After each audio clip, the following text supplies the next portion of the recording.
бирок ал тупик жерде, жаныбызда кошуналарыбыз болуп үй салып алышкан алар. Ал жерге магазин ачканга болбойт, 4 сотук жер. Анан мен арыз менен кайрылган мэрияга, кайрылганда бир мэрия кетти, жок, экинчи кетти, жок.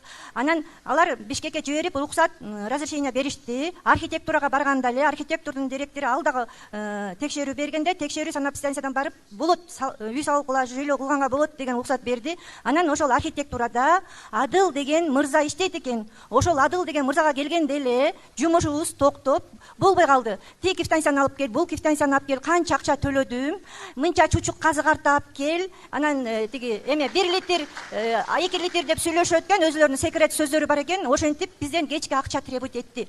Анан жана Адыл деген эмең барбы, кызмат? Орун басам. Канакей ал? Сен билең.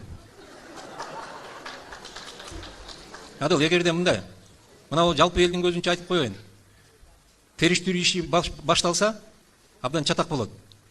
Эми тиги карындашыбызга муну алып кел, тигини алып кел деп айтканың үчүн эле өзүңнүн абириң менен эле арыз жазып кете бер жумуштан.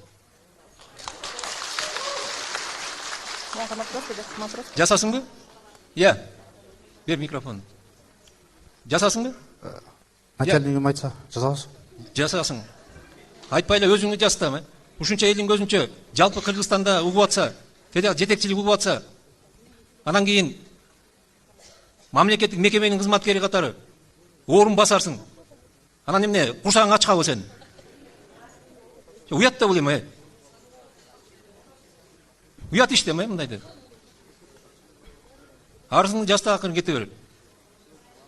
Анан кийин эме, жанагындай мыйзам бузуулар болсо, үй салып атасыңар, архитектура жана айтылган мыйзам баары тең текшерилет. Ал эметсе анан сен өзүң дагы ошого мындай жоопкерчилигиң алдыңда. А сен эми давай арызыңды жазып кете бер, бу жерден чыгып кете берсең болот. Бар. Айтсаңыз, кантип өтөсөм алдыма?